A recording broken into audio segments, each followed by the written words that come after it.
The chamber smelled of ozone and ceremony. High Chancellor Zareth had presided over 47 first contact proceedings in his 400 years of service to the Galactic Council. Each species had arrived the same way, humbled, reverent, small. They came bearing tribute. They came wearing the prescribed white garments of supplication. They came with bowed heads and lowered eyes, understanding instinctively what every civilized race understood: the Galactic Council was not a doorway. It was a judgment. And they had all been judged worthy. Today would be different, though Zareth did not yet know it.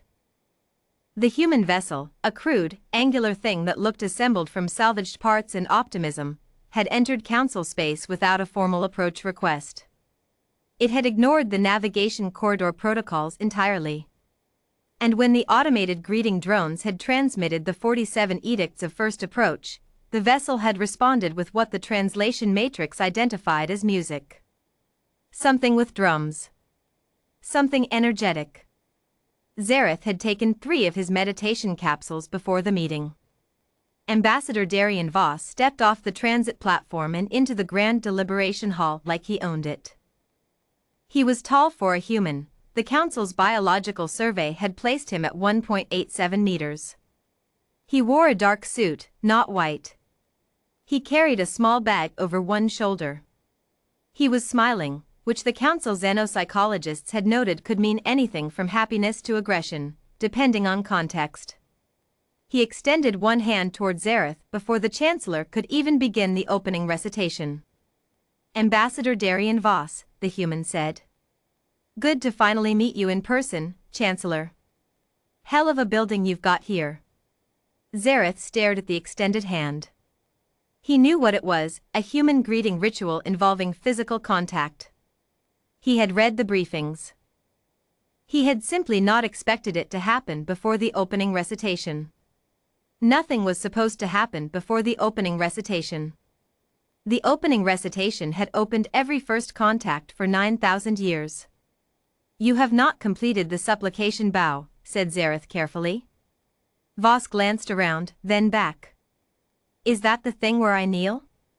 "It is a gesture of respect toward the Council and acknowledgement of the galactic law you are petitioning to join." Voss nodded slowly. "Right. So, I actually have some thoughts on that. Can we sit down?" The council chamber erupted. Not loudly. The Galactic Council did not do loud. It erupted in the way that a still pond erupts when a stone falls into it, in concentric circles of controlled outrage, spreading outward from the center table where Ambassador Voss had placed his bag, opened it, and produced a physical document printed on actual paper. "This," said Voss, smoothing the pages, "is our counter-proposal." "There is no counter-proposal process," said Sub-Chancellor Mreth, her chromatophores cycling through 17 shades of offense. "There is acceptance or rejection. Those are the only. See, that's one of the things we wanted to talk about." Voss uncapped a pen. Article 7 of the Galactic Accords, the one about member species surrendering autonomous military command during interspecies disputes. "We'd like that revised." Silence. Complete, total silence. Zareth spoke first. "Article 7 has not been revised in 6,000 years. Probably overdue, then."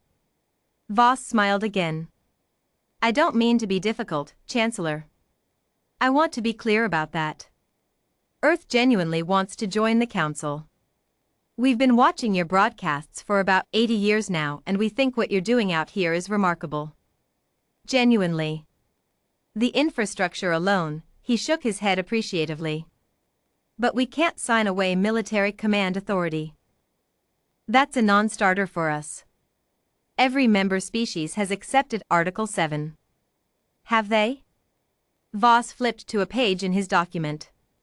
"Because when we looked at the historical record, and we had about 60 years to look, while we were figuring out faster-than-light travel, it seems like most of the species who accepted Article 7 were in pretty desperate situations when they signed. Resource scarcity, external threats, population pressures. They needed council protection more than they needed negotiating leverage." He looked up. Earth is doing okay. We don't need to sign from a position of desperation. So we'd rather sign from a position of mutual respect. Zareth felt something he had not felt in decades. He searched for the word. It was uncertainty. You are aware, he said slowly, that the Council has the authority to classify Earth as a hostile unaffiliated civilization. That such a classification would trigger defensive protocols from every member species simultaneously. Voss set down his pen. He looked at Zareth for a long moment, and the Chancellor, who had negotiated with warlords and god-emperors, felt genuinely examined. Chancellor, Voss said, I was a Marine before I was a diplomat. 22 years. I've been in rooms where people threatened me before. He picked up his pen again. It doesn't make me more agreeable. The session lasted 9 hours. It was the longest first contact in Council history. By the third hour, Zareth had dismissed the ceremonial guards because their standing was making him anxious, and Voss had offered them his sympathy and a protein bar from his bag, which they had accepted. By the fifth hour, 3 sub-chancellors had left to file formal protests with the Ethics Committee. By the 7th hour, Zareth and Voss were alone at the table, surrounded by Voss's paper documents and Zareth's holographic legal archives, arguing about the sovereignty clauses in Article 12. It was not supposed to go like this. First contact was a ceremony. It was a pageant. It was a formality through which new species passed and emerged as proper galactic citizens, grateful and compliant and ready to contribute their world's resources to the greater collective. But Voss kept asking questions. Not hostile questions, that was the maddening part. He was relentlessly, almost aggressively, reasonable. He praised the Council's dispute resolution framework. He expressed genuine admiration for the medical technology sharing programs. He wanted to talk about the deep space exploration initiatives for 40 minutes. And then, with the same pleasant tone, he would return to the clauses he wanted changed, and he would not move from them. Why? Zareth finally asked, in the 8th hour, and he heard something in his own voice that might have been exhaustion, or might have been respect. Why is this worth the risk to your people? If the Council withdrew protection, if member species were permitted to treat Earth as unaffiliated? They'd be permitted to try, Voss said, gently correcting the assumption. Chancellor, I want to explain something about humans, because I think it matters here. We had a period in our history, roughly the last century before we got off our planet, where we almost ended ourselves. Multiple times. Climate, conflict, disease, all of it overlapping. We came genuinely close to extinction. He paused. We didn't, though. And I think the reason we didn't is the same reason we're sitting here having this conversation instead of the conversation where I hand you a tribute payment and bow. We're uncomfortable accepting terms we think are wrong. Even when it would be easier. Even when the alternative is scary. Zareth studied him. You understand, the Chancellor said carefully, that I cannot unilaterally revise the Galactic Accords. I know. Voss nodded. But you can call a session of the full Council. And you can present our counterproposal. And you can let them vote. He leaned forward slightly. Chancellor, how many species do you think actually wanted to sign Article 7? How many of them would revisit it if someone gave them a legitimate reason to? The silence stretched out. Zareth thought about 47 first contact proceedings. He thought about the grateful eyes of desperate peoples and the bowed heads and the white garments of supplication. He thought about 9,000 years of unrevised articles and unquestioned ceremony and the comfortable, unexamined assumption that the galactic law was correct because it had always been the galactic law.